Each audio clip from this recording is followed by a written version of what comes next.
ابو بکر کہا ہے تم آئے کے دلغار نہیں دیکھ رہے کیا؟ سرکار کا دربار نہیں دیکھ رہے کیا؟ دربار میں تو یا نہیں دیکھ رہے کیا؟ انہیں خیال کی روشن کی فقیر سنت سرمایہ سنت علامہ مولانا محمد بلال چشتی ناقہ سے جو آئے الحمدللہ رب العالمین والعاقبۃ للمتقین والصلاة والسلام على سيد المرسلين وعلى آله وأصحابه أجمعين أما بعد فقد قيل بسم الله الرحمن الرحيم ومن يطع الله ورسوله ويخشى الله ويتقه فأولئك هم الفائزون صدق الله العظيم ما مدح محمدا بمقالته ما مدحت محمدا بمقالته ولكن مدحت مقالته بمحمد بلغ العلا بكماله كشف الدجى بجماله حسنت جميع خصاله صلوا عليه وآله أو كما قال الله تبارك وتعالى في شأن حبيبه الكريم إن الله وملائكته يصلون على النبي يا أيها الذين آمنوا صلوا عليه وسلموا تسليما اللهم صل على سيدنا محمد وعلى آل سيدنا محمد وبارك وسلم الصلاة والسلام عليك يا سيدي يا رسول الله الصلاة والسلام عليك يا سيدي يا حبيب الله الصلاة والسلام عليك يا سيدي يا حبيب الله الصلاة والسلام عليك يا سيدي يا حبيب الله الصلاة والسلام عليك يا سيدي يا رسول الله وعلى آلك وأصحابك يا سيدي يا حبيب الله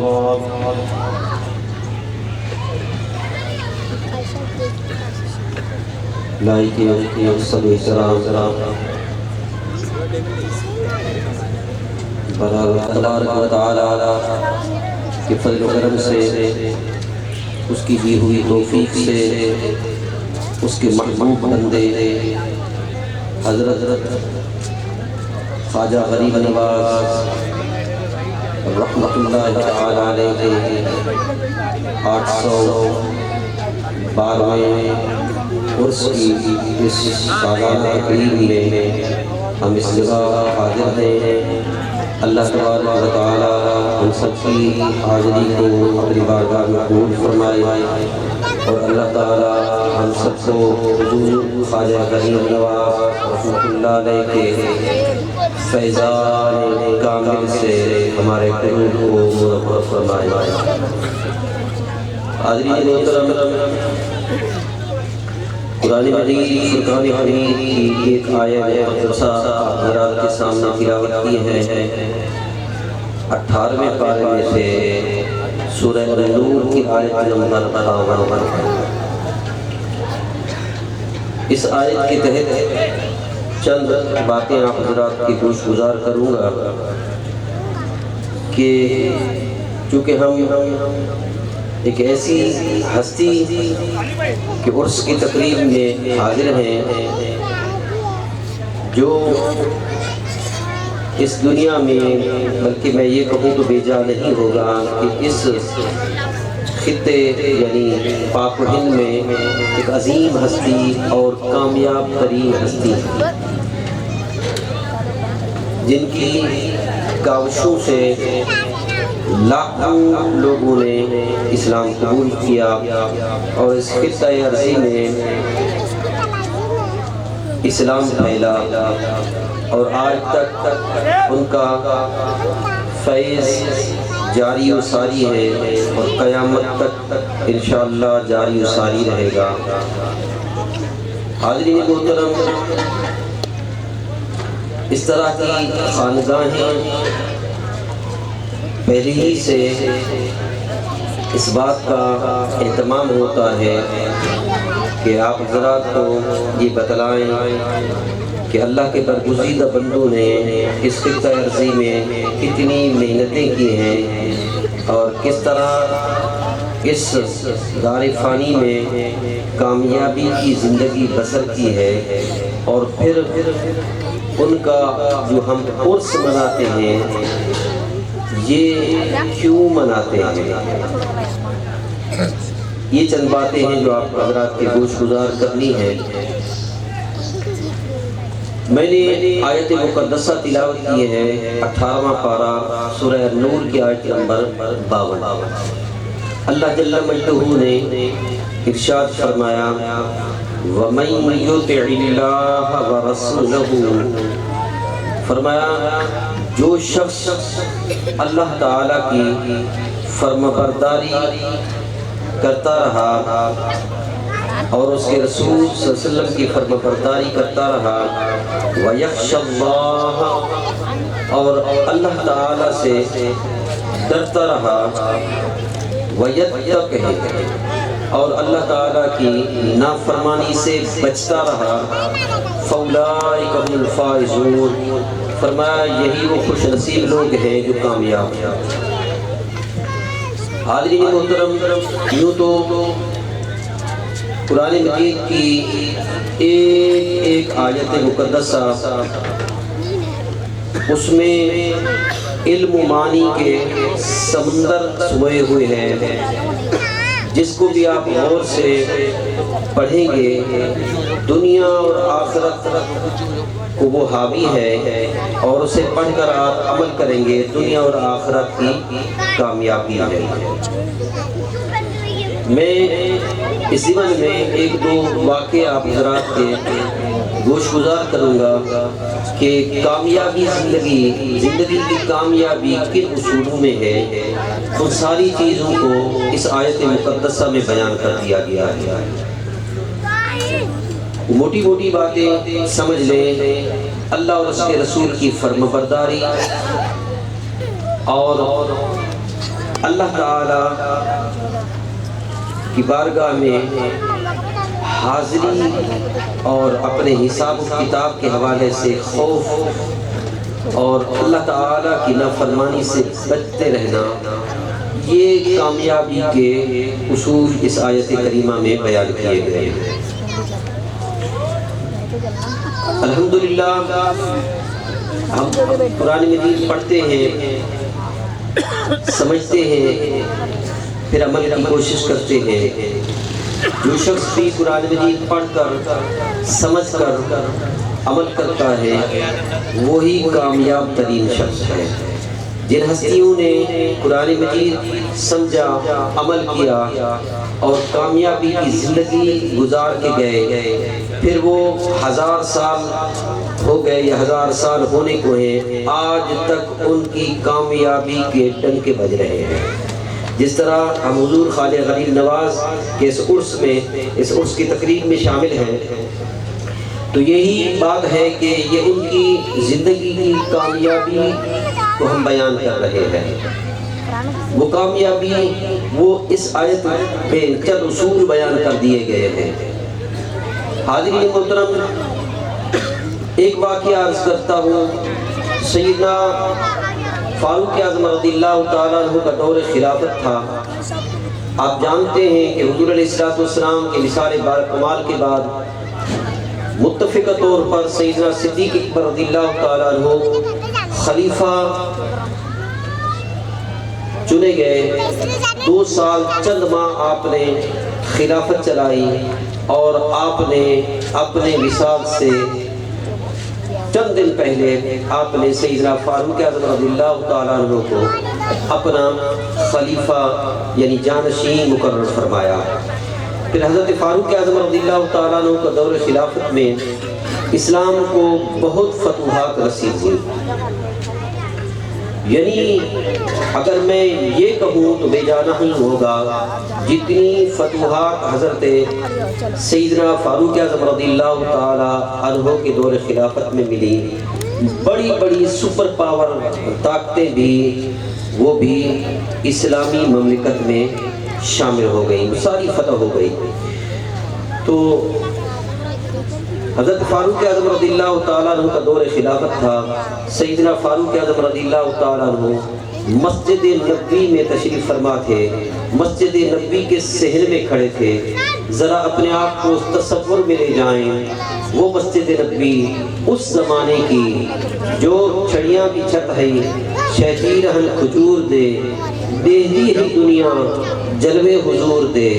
یعنی وہ کھجوروں کی جو ہے ٹہنیوں کی چھت تھی اور ان کے شہتیر تھے، اور اس حال میں وہ پر نور بکا تھا. یا حضور جلوہ فروز ہوتے تھے اور حضور علیہ السلام کی زیارت کو دور دراز سے آتے تھے. حاضرین محترم، فاروق اعظم رضی اللہ تعالیٰ عنہ کا دور خلافت مسجد نبوی کا صحن ہے، کچا صحن جو زمانے میں جو بھی تھا. وہاں کھڑے ہیں، ایک شخص آتا ہے روم کا ایک شخص آتا ہے اور حاضر ہوتا ہے، اور وہ اپنے ملک میں پیشے کے اعتبار سے کسان تھا، کھیتی باڑی کیا کرتا تھا. یعنی روم جو ہے اس زمانے میں سپر پاور تھا، اور سپر پاور جو ہے وہ حضرت سیدنا فاروق اعظم رضی اللہ تعالیٰ عنہ کے دور خلافت میں فتح ہوا. ایران بھی سپر پاور تھا، یہ بھی سیدنا فاروق اعظم رضی اللہ تعالیٰ عنہ کے دور خلافت میں فتح ہوا. روم فتح ہوا. یاد رکھیں، جہاں مسلمان فتح یاب ہوتے تھے وہاں جو ہے لوگوں کو جو ہے اس انداز میں چھوڑ دیتے تھے، اپنا کردار اپنی سیرت ان کے سامنے رکھتے تھے. یعنی یوں کہوں تو بے جا نہیں ہوگا، ہم میں سے ہر شخص اسلام کا نمائندہ ہے. دوستو، اپنے سیرت و کردار کو اس طرح بنا کے رکھو کہ لوگ ہمیں دیکھ کر کے اسلام سے متاثر ہو کر کے اسلام میں داخل ہو جائیں. ایسا نہیں ہو کہ ہمارے سیرت و کردار کو دیکھ کر کے لوگ اسلام سے متنفر ہوں. نہ، ہماری سیرت اور کردار ایسا ہونا چاہیے کہ لوگ ہمیں دیکھیں کہ یہاں یہ اسلام ہے. تو حضرت فاروق اعظم رضی اللہ تعالیٰ عنہ نے فتح کو حاصل کر لی، لیکن ہر ایک ان کے حال پر چھوڑ دیا. تو وہاں کھیتی باڑی کرنے کے کچھ لوگ تھے، تو ان کسانوں میں سے ایک کسان روم سے چلا، مدینے آیا، اور مدینے آ کر کے مسجد نبوی میں آیا. پوچھا امیر المومنین، بتایا گیا یہ جلوہ فروز ہے، حضرت فاروق اعظم رضی اللہ تعالیٰ عنہ کھڑے ہیں. وہ کسان آپ کے سامنے آ کر کے پڑھتا ہے اشہد ان لا الہ الا اللہ و اشہد ان محمد رسول اللہ. حضرت فاروق اعظم رضی اللہ تعالیٰ عنہ فرماتے ہیں کیا ہوا؟ اس نے عرض کیا کہ میں مشرف با اسلام ہو گیا ہوں، میں مسلمان ہو گیا ہوں. یاد رکھیں، فتح سے پہلے روم عیسائی اکثریت آبادی تھی، یعنی عیسائی لوگ تھے. تو حضرت فاروق اعظم رضی اللہ تعالیٰ نے پوچھا کیا ہوا؟ اس نے کہا میں مشرف با اسلام ہو گیا ہوں. تو آپ نے پوچھا کیا آپ اپنا آبائی مذہب چھوڑ کر کے؟ اس نے کہا جی ہاں، میں نے عیسائیت چھوڑ دی ہے اور میں دین اسلام قبول کیا ہے. آپ نے فرمایا کوئی وجہ بتاؤ گے، کس چیز سے متاثر ہوئے ہو؟ اس نے بیان کیا بات یہ ہے کہ میں پچھلی آسمانی کتابوں کا مطالعہ کرتا تھا، میں ان کتابوں میں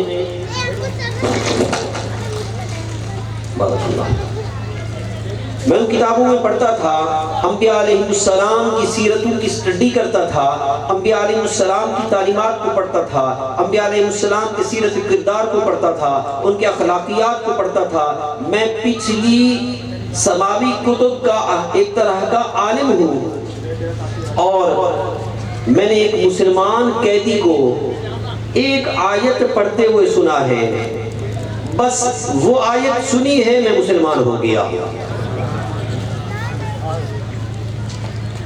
اور میں نے جیسے آیت سنی، اس ایک آیت میں پچھلی آسمانی ساری کتابوں کو جمع کر دیا گیا ہے، اور میں یہ سمجھ گیا جب ایک آیت میں اتنا بڑا سمندر سمو دیا گیا ہے تو یقیناً جس کتاب کی یہ آیت مقدسہ ہے وہ کتاب یقیناً منزل من اللہ، یعنی اللہ کی نازل کردہ کتاب ہے، اس لیے میں مسلمان ہو گیا۔ حضرت فاروق اعظم رضی اللہ تعالیٰ عنہ نے پوچھا وہ آیت کون سی ہے؟ تو اس شخص نے یہ آیت پڑھی جو ابھی میں نے آپ حضرات کے سامنے تلاوت کی ہے، اس نے آیت بھی پڑھی اور ساتھ ساتھ اس کا مفہوم بھی بیان کرتا گیا۔ وَمَن يُطِعِ اللَّهَ وَرَسُولَهُ، جو شخص بھی اللہ تعالیٰ کی طرف سے عائد فرائض ادا کرتا ہے، تمام فرائض کو ٹھیک ادا کرتا ہے، وقت پر ادا کرتا ہے۔ پہلی بات ہے، اب فرائض کیا ہیں؟ اب نماز بھی فرض ہے الحمدللہ ہر مسلمان پر، مرد ہو عورت ہو، غریب ہو امیر ہو، عاقل بالغ پر، چاہے وہ مسافر ہی پھر کیوں نہ ہو، 5 وقت کی نماز فرض ہے، سب پر فرض ہے۔ سنیے نماز کے حوالے سے ایک بات اور سن لیں، یہاں بات اس کا مفہوم بیان کرنے سے پہلے، نماز فرض ہے، سال میں 1 ماہ رمضان المبارک کے روزے فرض ہیں، سال میں دولت مندوں پر 1 مرتبہ زکوٰۃ دینا فرض ہے، اور دولت مندوں پر زندگی میں 1 مرتبہ حج کرنا فرض ہے، یہ فرائض ہیں، ٹھیک ہے۔ اس کے علاوہ اور فرائض جن کا تعلق کچھ زندگی کے اور شعبوں سے ہے، میں نماز کی بات کروں، 5 وقت کی نمازیں ہیں، 5 وقت کی نمازیں فرض ہے، 2 رکعت صبح کی نماز فرض کے طور پر ادا ہوتی ہے، ظہر کی نماز 4 رکعت کی صورت میں، عصر کی بھی 4 رکعت، مغرب کی نماز 3 رکعت فرض کی صورت میں، اور پھر عشاء 4 رکعت۔ باقی ان کے ساتھ سنن ہے یا وتر ہے یا نوافل ہے، میں فرضوں کی بات کر رہا ہوں۔ اللہ کی طرف سے جو عائد فرائض ہے، اس آیت کا پہلا ذکر کیا ہے جو شخص اللہ تعالیٰ کی فرما برداری کرتا ہے۔ اب ہم نے یہ بات سننی ہے کہ ہم نے اپنا محاسبہ کرنا ہے، ہم فرائض میں کہیں کوتاہی تو نہیں برت رہے۔ حضرت انس بن مالک رضی اللہ تعالیٰ عنہ، حضرت انس بن مالک رضی اللہ تعالیٰ عنہ حضور کے غلام صحابی ہیں۔ جب آپ صلی اللہ علیہ وسلم مدینہ ہجرت فرما کر کے پہنچے تو حضرت انس کی والدہ مسلمان ہو گئی۔ جو ہی یہ مسلمان ہو گئی، ان کے شوہر نے ان کو ڈیورس دے دی۔ اب بچوں کا ساتھ ہے، ادھر شوہر نے کہا تو مسلمان ہو گئی ہو، اس نے چھوڑ دیا۔ انہوں نے حضرت انس کو لیا اور حضور کی بارگاہ میں حاضر ہوئی اور عرض کرنے لگی، یا رسول اللہ یہ آپ کا خادم ہے، یہ آپ کی خدمت کرتا رہے گا۔ حضرت انس فرماتے ہیں میں 10 سال حضور کی خدمت کی، جو کام کرنے کے لیے حکم فرماتے میں فوراً تعمیل کرتا، وہ کام کرتا، فوراً حکم کی تعمیل کرتا، کسی کام کے لیے بھیجتے وہ کام کرتا آتا۔ اور وہ فرماتے ہیں کہ میں نے اس 10 سالہ زندگی میں جو میں نے حضور کی صحبت میں گزارے ہیں، کبھی حضور کو نہیں فرماتے ہوئے نہیں سنا سوائے کلمے کے، ٹھیک ہے۔ یعنی کوئی چیز کسی نے کوئی سوال کیا ہو تو حضور نے منع کر دیا کہ نہیں، ایسی کوئی بات نہیں، جو کچھ مانگتا تھا حضور انہیں عطا فرماتے تھے۔ حضرت انس فرماتے ہیں، حضرت انس رضی اللہ تعالیٰ عنہ حضرت فاروق اعظم رضی اللہ تعالیٰ عنہ کے دور خلافت میں ایران جب فتح ہوا تو ایران میں جو جہاد ہوا تھا اس جہاد میں مجاہدین میں حضرت انس بن مالک بھی شریک تھے، ٹھیک ہے، کیونکہ ہجرت مدینہ کے موقع پر حضرت انس کی 10 سال عمر تھی، پھر 10 سال حضور علیہ السلام کی صحبت میں گزارے، 2 سال سیدنا صدیق اکبر کے، یوں 22 سال ہو گئے، فاروق اعظم رضی اللہ تعالیٰ عنہ کے دور خلافت میں جو ہے ایران فتح ہوا تو یقیناً 24-25 سال عمر ہوگی، ایک کڑیل جوان تھے، مجاہدین میں شریک تھے اور ایران فتح ہو گیا۔ ایران کا ایک شہر ہے تشتر، وہ بھی فتح ہوا، تو اس علاقے میں فتح یابی ملی ان کو صبح کے بعد۔ حضرت انس بن مالک پھر اس کے بعد پوری زندگی جب بھی اس شہر تشتر کا ذکر کرتے یا اس شہر کا ذکر سنتے، ان کے سامنے کوئی اگر یہ ذکر چھیڑ دیتا کہ تشتر فتح ہوا، ایران فتح ہوا، تشتر فتح ہوا، تو حضرت انس رضی اللہ تعالیٰ عنہ اتنے روتے کہ ہچکی بن جاتی۔ عمر بھر یہی سلسلہ رہا اور ان کے رونے سے وجہ اس طرح لگتا تھا کہ یہ تشتر میں انہوں نے کوئی پیاری چیز، کوئی محبوب چیز کھو دی ہے جس کا غم ابھی تک یہ بھلا نہیں سکے، جس کا غم ابھی تک نہیں بھلا سکے۔ اب آپ اندازہ کریں، واقعہ کربلا ہوا 61 ہجری میں، اب چل رہا ہے 1445 ہجری، ٹھیک ہے، یعنی آپ سمجھ لیں کہ 16 سال باقی ہیں، یعنی 1400 سال ہونے ہیں، ٹھیک ہے۔ تو آپ اندازہ کریں اب تک ہم شہادت امام حسین کا غم نہیں بھول سکے اور قیامت تک نہیں بھول سکے گا۔ کیوں؟ ہماری سیدہ امام حسین کے ساتھ محبت ہے، ایک محبوب ہمارا شہید ہوا ہے، اس لیے وہ غم آتا ہے۔ ہر سال جو ہی محرم کا مہینہ آتا ہے ہم مغموم سے ہو جاتے ہیں، ایسا ہے نا، کیونکہ ایک محبوب چیز گم ہو جائے، کھو جائے تو غم دیر تک رہتا ہے۔ حضرت انس بن مالک رضی اللہ تعالیٰ عنہ اتنے روتے، لگتا تھا کہ کوئی محبوب چیز کھو گئی ہے، محبوب کوئی بچھڑ گیا ہے۔ کسی نے ایک دن پوچھ لیا، انس بتاؤ، ہر دفعہ تشتر کا ذکر آتا ہے تو تم اتنے روتے ہو، وجہ کیا ہے؟ آپ فرمانے لگے، ہم اس شہر میں جب داخل ہوئے تھے صبح کی نماز کا وقت نہیں ہوا تھا، ابھی اذانیں نہیں ہوئی تھی، ہم نے حملہ کر دیا، داخل ہو گئے اور اتنی گھمسان کی لڑائی ہوئی، اتنی دیر لڑائی لڑتے رہے، جو ہی فتح یاب ہو کر کے شہر سے نکلے سورج نکل چکا تھا۔ اب ہماری نماز رہ گئی، صبح کی نماز رہ گئی، اب وہ بھی کس صورت میں رہی؟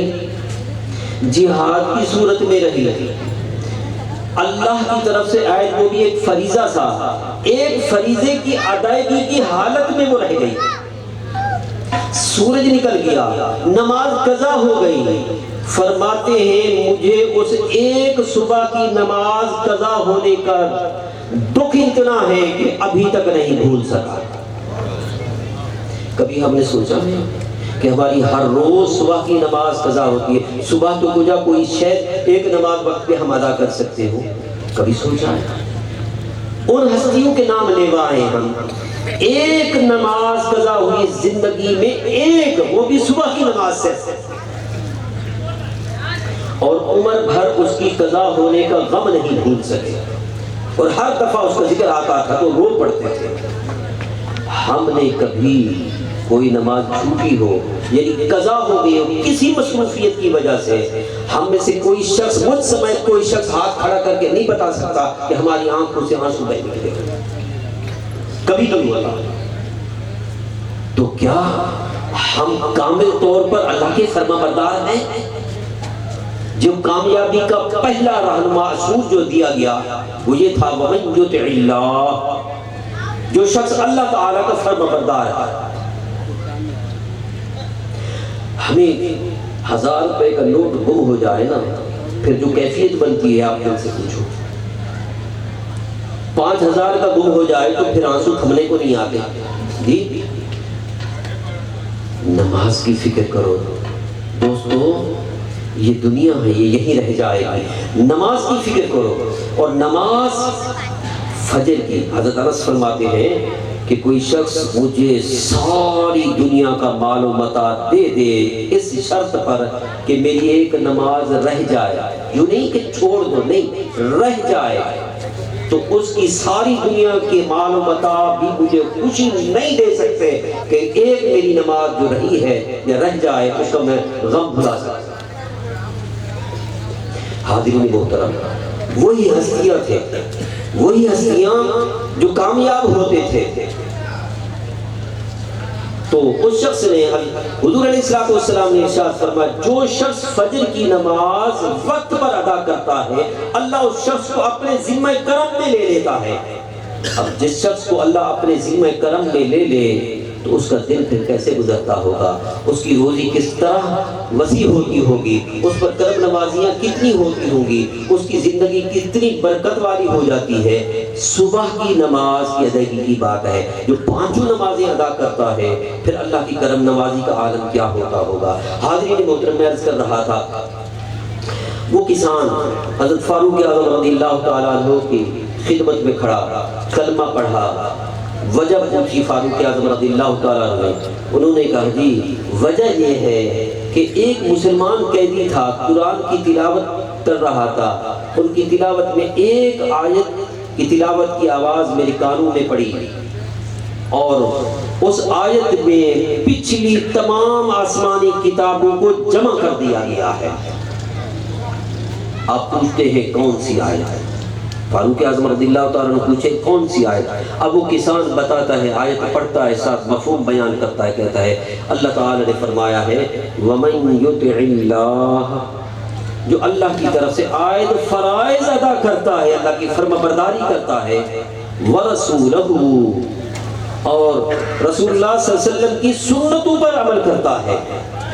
دونوں باتیں اکٹھی ہیں، اللہ کی فرما برداری اللہ کی طرف سے عائد فرائض میں ہے اور رسول اللہ صلی اللہ علیہ وسلم کی فرما برداری رسول اللہ صلی اللہ علیہ وسلم کی سنتوں پر عمل پیرا ہونے میں ہے۔ اور پھر آگے کیا ہے وَيَخْشَ اللَّهَ، اور جو اپنی گزری ہوئی زندگی میں جو ان سے غلطیاں سرزد ہوئی ہیں ان کے بارے میں اللہ سے ڈرتا ہے، خوف زدہ رہتا ہے کہ ان کا جواب کیسے دوں، یہ کیا بنے گا میرا۔ اور پھر وَيَتَّقِهِ، اور آئندہ زندگی میں اللہ کی نافرمانی سے بچتا رہتا ہے، عرف عام میں تقوی اختیار کرتا ہے۔ فرمایا فَأُولَٰئِكُمُ الْفَائِزُونَ، تو یہی خوش نصیب کامیاب لوگ ہیں۔ اور کہنے لگا وہ کسان، کامیاب تو وہ ہیں جنہیں جہنم سے آزادی مل گئی اور جنت میں داخل کر دیا گیا، کامیاب تو یقیناً وہ لوگ ہیں۔ حاضرین محترم، جنہوں نے اس دنیا میں کامیابی کی زندگی گزاری ہے، 812 برس بھی ہو گئے ہیں، آج بھی ان کی کامیابی کی ڈنکے بج رہے ہیں۔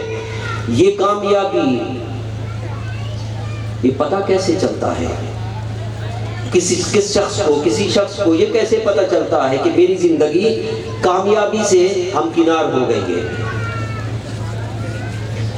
میں اور آپ ہم وقت پہ نمازیں بھی ادا کرتے رہے، اللہ تعالیٰ کی نافرمانی سے بچتے رہے، رسول اللہ صلی اللہ علیہ وسلم کی سنتوں پر عمل پیرا رہے، ہمیں پتہ کیسے چلے گا کہ ہم کامیابی کی زندگی گزار کے جا رہے ہیں؟ یہ تو کامیابی اس وقت پتہ چلتی ہے جب کوئی امتحان ہوتا ہے، بچے پڑھتے رہتے ہیں، ان کی کامیابی کا پتہ اس وقت چلتا ہے جب وہ امتحان لے کے آتے ہیں۔ اب ہمارا امتحان جو ہے یہ اس دنیا سے رخصت ہوتے ہی پہلی شام لے لیا جاتا ہے اور وہیں اس کی کامیابی ڈکلیئر ہو جاتی ہے کہ تجھے مبارک ہو، تو کامیابی کی زندگی بسر کر کے آیا ہے۔ جب بندہ اس دنیا سے رخصت ہوتا ہے، اس دنیا سے جب وہ رخصت ہوتا ہے تو حدیث پاک میں ہے، ایک طویل حدیث ہے، حضرت برا بن عازب رضی اللہ تعالیٰ عنہ حدیث کے راوی ہیں کہ اگر بندہ کامیابی کی زندگی گزار کے گیا ہے، جو ہی اس کا وقت قریب آتا ہے، حضرت اسرائیل علیہ السلام، ملک الموت علیہ السلام ہزارہ فرشتوں کے ساتھ آتے ہیں. جب آتے ہیں حد نگاہ پر دوسرے فرشتے بیٹھ جاتے ہیں اور ملک الموت اس کے سرانے بیٹھ کر کے، اس کے سر کے قریب بیٹھ کر کے اس کی روح کو مخاطب کر کے کہتا ہے یا ایتھا النفس المطمئنہ، اے نفس مطمئنہ ارجعی، نکلا. تو وہ اللہ کی رضا اور بخشش کی طرف نکلا.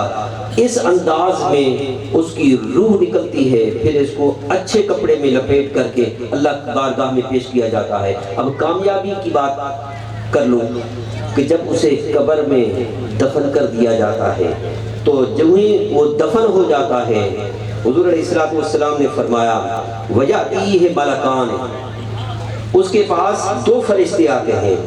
اس کے پاس دو فرشتے آ کر کے فَيَجْلِسَانِهِ، اسے اٹھا کے بٹھا دیتے ہیں، اسے بٹھا دیتے ہیں. فَيَقُولَانِ لَهُ مَنْ رَبُّكَ، وہ دونوں فرشتے اسے کہتے ہیں تیرا رب کون ہے، تیرا رب کون ہے. فَيَقُولُ رَبِّيَ اللَّهُ، وہ کہتا ہے میرا رب اللہ ہے. اب پھر وہ دوسرا سوال کرتے ہیں فیقولان لہو، اسے دوسرا سوال کرتے ہیں ما دینک، تیرا دین کیا ہے. فیقول دینی الاسلام، وہ کہتا ہے میرا دین اسلام ہے. اب وہ دونوں فرشتے تیسرا سوال کرتے ہیں فیقولان لہو ما ھذا الرجل الذی بعث فیکم، یہ جو آدمی ہے، یہ جو ہستی کھڑی ہے، یہ جو تمہارے اندر مبعوث کیے گئے تھے، اسے پہچانتے ہو؟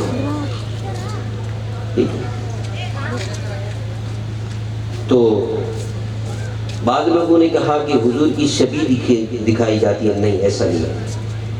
رجل کا لفظ شبیہ پر، تصویر پر نہیں آتا. حضور علیہ السلام کی کرم نوازی ہوتی ہے. تو پھر اس سے پوچھتے ہیں یہ تمہارے اندر بھیجے گئے تھے. اب وہ کہتا ہے فیقول هو رسول اللہ صلی اللہ علیہ وسلم، یہ تو اللہ کے رسول ہیں صلی اللہ علیہ وسلم.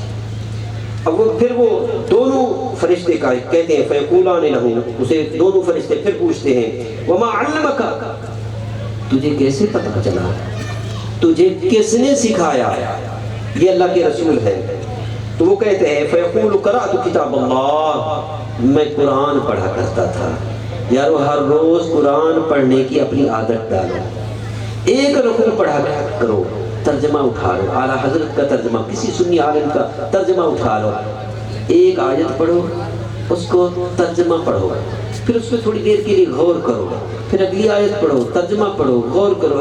ایک رکوع روزانہ کی بنیاد پر آپ پڑھو، اپنی عادت بناؤ.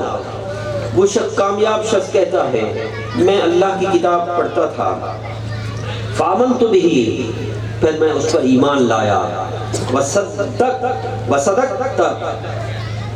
اور میں نے تصدیق کی یہ اللہ کے رسول ہے. جب تصدیق ہو گئی پھر حدیث کے الفاظ ہیں آسمان سے ندا آتی ہے، آسمان سے پکار آتی ہے، یہ اللہ کی طرف سے آواز ہوتی ہے. اور آواز کیا ہوتی ہے؟ صدق عبدی، سن لو میرے بندے نے سچ کہا ہے، میرے بندے نے سچ کہا ہے. فافرشوہ من الجنہ، اس کے لیے جنت کا بچھونا بچھا دو، اس کے لیے جنت کا بستر لگا دو. فالبسوہ من الجنہ، اس کو جنتی لباس پہنا دو. وَافْتَحُوا لَهُ بَابًا إِلَى الْجَنَّةِ، اور اس کی قبر میں جنت کا دروازہ کھول دو. جب اس کی قبر کی طرف جنت کا دروازہ کھول دیا جاتا ہے حاضرین محترم، پھر وہ جنت کی خوشبو پاتا ہے، راحت پاتا ہے. اور ابھی اس حدیث کے الفاظ ہیں اس کی قبر تا حد نگاہ کشادہ کر دی جاتی ہے.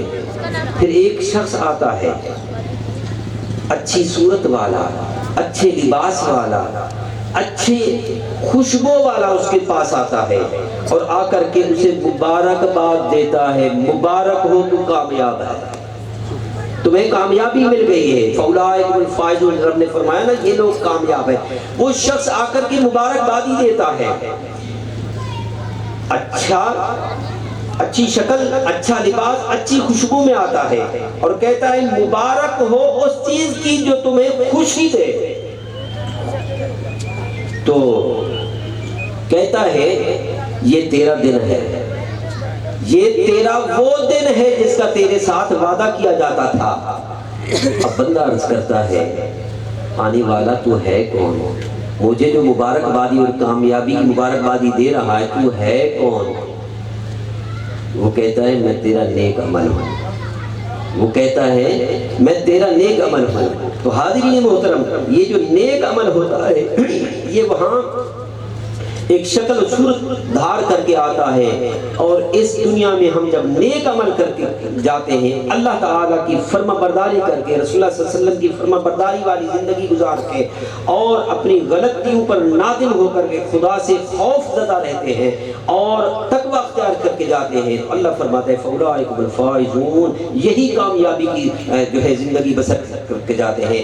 تو قبر کی پہلی شام اسے کامیابی کی مبارکباد دے دی جاتی ہے۔ اللہ تعالیٰ ہم سب کو سمجھ